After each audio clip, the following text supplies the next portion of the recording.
په بې دردۍ دا پښتانه په کوم ازار قتل شو په بې دردۍ دا پښتانه په کوم ازار قتل شو واړه زاړه پیغلې ځوانان چې وار په وار قتل شو او نه یو دوه درې دي نه سوونه په زرګونو لاړل نه یو دوه درې دي نه سوونه په زرګونو لاړل بې شماره خلک د بارودو په غبار قتل شو او د میندو غېږې پې سپېرې شوې جاړي سر شو کوي د میندو غېږې پې سپېرې شوې جاړي سر شو کوي چې بې کسوره ماشومان شو ته بېزار قتل شو او د چا د حسن د ځوانۍ خاطرې ونه کړلو د چا د حسن د ځوانۍ خاطرې ونه کړلو لارې کوڅې شوې په بدرنګه پریوار قتل شو او ظلم شاهد هیڅ امید د همدردۍ تی نشته ظلم شاهد هیڅ امید د همدردۍ تی نشته ډېر طلبګار طلب پسې په نیمه لار قتل شو او په اسویلو د مظلومانو کائناتو جړل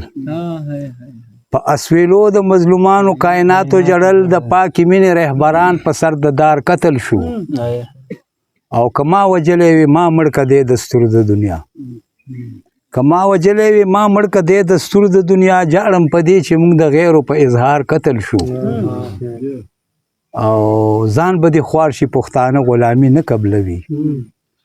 ځان به دې خوار شي پښتانه غلامي نه قبلوي څومره چې مري دومره ډېرېږي که بې شمار قتل شو ځان به دې خوار شي پښتانه غلامي نه قبلوي څومره چې مري دومره ډېرېږي که بې شمار قتل شو او چې شنه زمري غورځول یوې څپېړې سره چې شنه زمري غورځول یوې څپېړې سره هغه ځوانان د وخت د لاسه په اعتبار قتل شو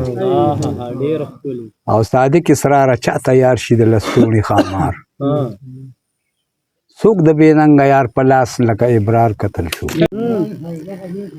یا به مې پورته د خیبر په سر شمله ووینې یا به مې خونه د مرګي په لاس پیره ووینې او په ماشومتوب مې ګواره کې دا خوبونه لیدل په ماشومتوب مې ګواره کې دا خوبونه لیدل لارو کوڅو کې به مې خپیب له ارمانونه لیدل د ظالم لاس کې به مې سري ګریوانونه لیدل د ادم خپو کې مې بلا پراته سرونه لیدل نو ما ویلې پاسه چې په ویښه زمانه ووینې ما ویلې پاسه چې په ویښه زمانه ووینې په خپلو سترګو د ظلمونو تماشه ووینې نو د هغه وخته مې په زړه کې دا اقرار کړی دی د حق اواز مې د منصور غوندې په جار کړی دی د بیدارۍ درس مې پښتون ته په بار بار کړی دی په څو ځله مې د خپل زړګي اظهار کړی دی نو یا به نشان د ازادۍ په تا تره ووینې یا به مې ژبه د کساب په کوړی دوه ووینې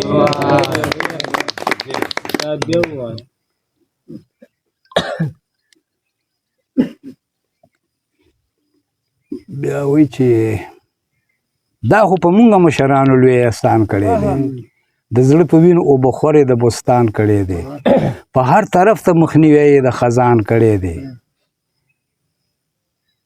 نو یا به دې باغ کې بلبلان په ترانه وویني یا به پې وینه بهېدلې پښتانه وویني او دې د سورشال مېرمن ته ګوره سرببره ښکاري د خپلواکۍ پیغام یې لاس کې دی او تره ښکاري